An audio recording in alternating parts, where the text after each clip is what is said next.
For 30 years I've been studying my fellow men. I do not know very much about them. I should certainly hesitate to engage a servant on his face, and yet I suppose it is on the face that for the most part we judge the persons that we meet. We draw our conclusions based on the shape of the jaw, the look in the eyes, the contour of the mouth. I wonder if we are more often right than wrong. Why novels and plays are so often untrue to life is that their authors, perhaps of necessity, make their characters all of a piece. They cannot afford to make them self-contradictory, for then they become incomprehensible, and yet self-contradictory is what most of us are. We are all a haphazard bundle of inconsistent qualities. I shrug my shoulders when people tell me that their first impressions of a person are always right. I think they must have small insight or great vanity. For my part, I find that the longer I know people, the more they puzzle me. My oldest friends are just those of whom I can say, I don't know the first thing about them. These recollections have occurred to me because I read in the morning paper that Edward Burton had died at Kobe. He was a merchant, and he had been in business in Japan for many years. I knew him very little, but he interested me because he once gave me a great surprise. Unless I had heard the story from his own lips, I should never have believed him capable of such an action. It was more startling because both in appearance and manner he suggested a very definite type. Here, if ever, was a man all of a piece. He was a tiny little fellow, not much more than 5'4" in height, very slender, with white hair, a red face much wrinkled, and blue eyes. I suppose he was about 60 when I knew him. He was always neatly and quietly dressed in accordance with his age and station. Though his offices were in Kobe, Burton often came down to Yokohama. I happened to be spending a few days there waiting for a ship and was introduced to him at the British Club. We played bridge together. He played a good game, and a generous one. He did not talk very much either then or after when we were having drinks, but what he said was sensible. He had a quiet, dry humor. He seemed to be popular at the club, and later, after he had gone, they all described him as one of the best. It just so happened that we were both staying at the Grand Hotel, and the next day he asked me to dine with him. I met his wife, fat, elderly, and smiling, and his 2 daughters. It was evidently a united and affectionate family. I think the chief thing that struck me about Burton was his kindliness. There was something very pleasing in his mild blue eyes. His voice was gentle. You could not imagine him possibly raising in an anger. His smile was benign. Here was a man who attracted you because you felt in him a real love for his fellows. He had charm, but there was nothing mawkish about him. He loved his game of cards and his cocktail. He could tell with point a good and spicy story, and in his youth he had been something of an athlete. He was a rich man, and he had made every penny of it himself. I suppose one thing that made you like him was that he was so small and frail, he aroused your instincts of protection. You felt he would not hurt a fly.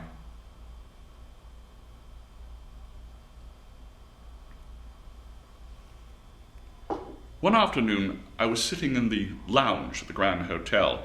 Burton came into the lounge presently and seated himself in the chair next to mine. "What do you say to a little drink?" he said. He clapped his hands for a boy and ordered 2 gin fizzes. As the boy brought the drinks, a man passed along the street outside and, seeing me, waved his hand. "Oh, do you know Turner?" said Burton as I nodded a greeting. Yes, I was introduced to him at the club. I'm told he's a debt collector." "Yes, I believe he is. We have a good many here." "He plays bridge well." "They generally do. There was a fellow here last year, oddly enough a namesake of mine, who was the best bridge player I ever met. I don't suppose you ever ran into him in London. Lenny Burton, he called himself. I'm told he belonged to some very good clubs." No, I don't believe I recall the name. He was quite a remarkable player. He seemed to have an instinct about the cards. It was uncanny. He was in Kobe for some time. I used to play with him a lot.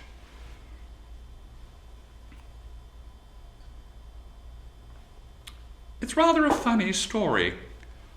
He wasn't a bad chap. I liked him. He was always well-dressed and smart-looking.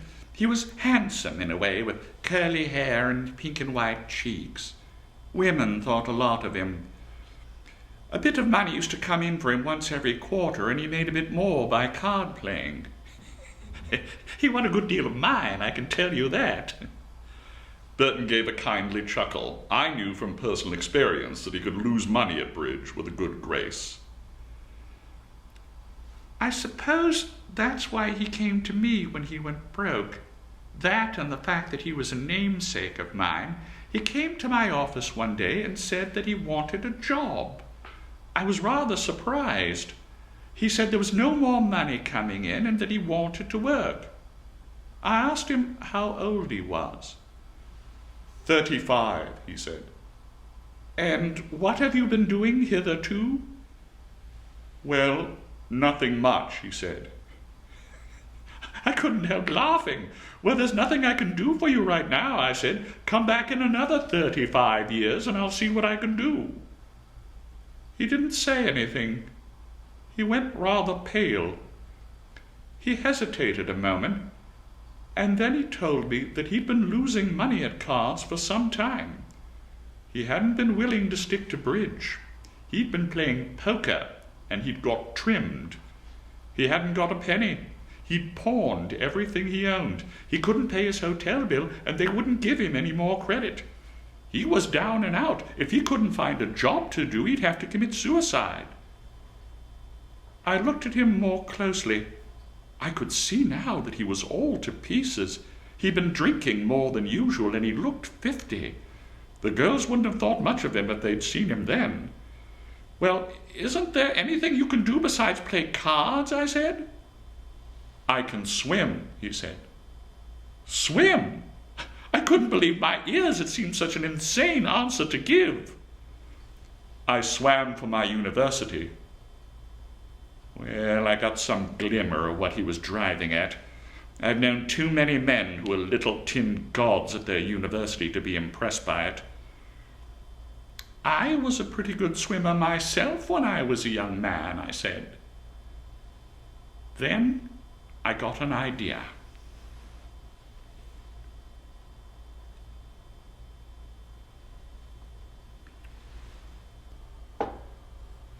Pausing in his story, Burton turned to me. Do you know Kobe? He said. No, I passed through it once, but I only spent a night there. Oh, then you don't know the Shioya Club. When I was a young man, I swam from there round the beacon and ended up at the Creek of Terumi. It's over 3 miles and rather difficult on account of the currents round the beacon. Anyway, I told my young namesake about it and said that if he'd do it, I'd give him a job.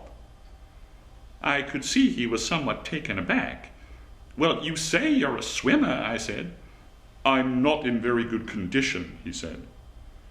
Well, I didn't say anything. I shrugged my shoulders. He looked at me for a moment and then he said, All right, when do you want me to do it?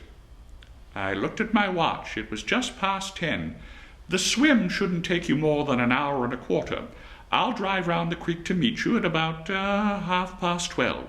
I'll take you to the club to change, and then we'll have lunch together. Done, he said. We shook hands. I wished him good luck, and then he left me. I had rather a lot of work to do that morning, and only just managed to make it to the creek at Terumi at 12:30. I needn't have hurried, though. He never turned up. Oh, did he funk it at the last moment? I said. No, he didn't funk it. He started out all right. Of course, he'd ruined his constitution by drink and dissipation. The currents round the beacon were more than he could handle. We didn't get the body back for 3 days.